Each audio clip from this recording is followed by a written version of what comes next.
The Black-owned bookstore they considered so dangerous, an angry mob burnt it to the ground. David Ruggles was one of the most influential men in America, and likely the first Black American to own a printing press. He published the feats of the Vigilance Committee, a multiracial group of practical abolitionists who would confront human traffickers head on. They would board dock slave ships and release captives. They would help fugitives find safety, and they would protect folks on the street from abduction. This is 1830s, 1840s, an incredibly dangerous time for Black people in America, even in supposedly free states like New York. There was a slavery ring operating here at the time called the Kidnappers Club. It was made up largely of bounty hunters, police officers, lawyers, judges, and the incredibly corrupt politician, Richard Riker. Yes, Riker.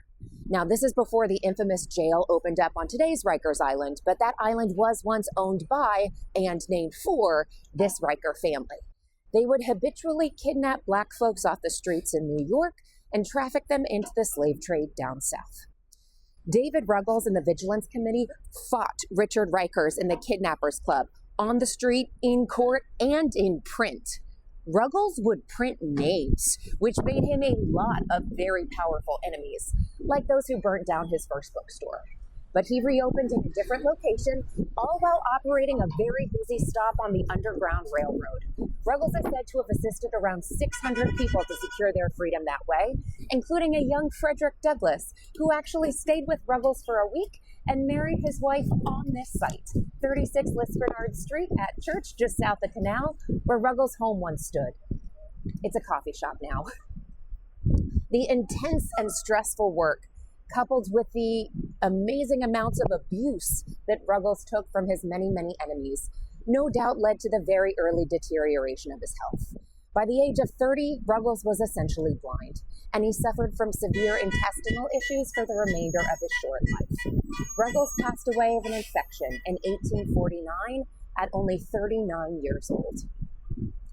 David Ruggles once said he did not believe that prejudice was natural.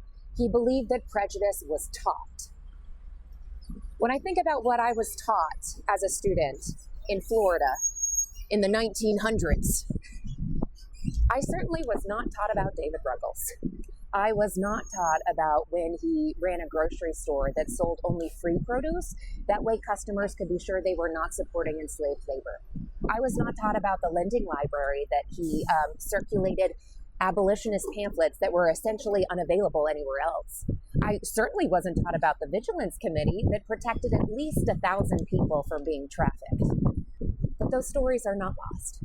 Ruggles printed them in the Mirror of Liberty, the first Black-run magazine, to inspire who knows how many people in the past and who knows how many people in the future to protect their neighbors in need, use their freedom of speech and freedom of press to help make the world a little more inclusive.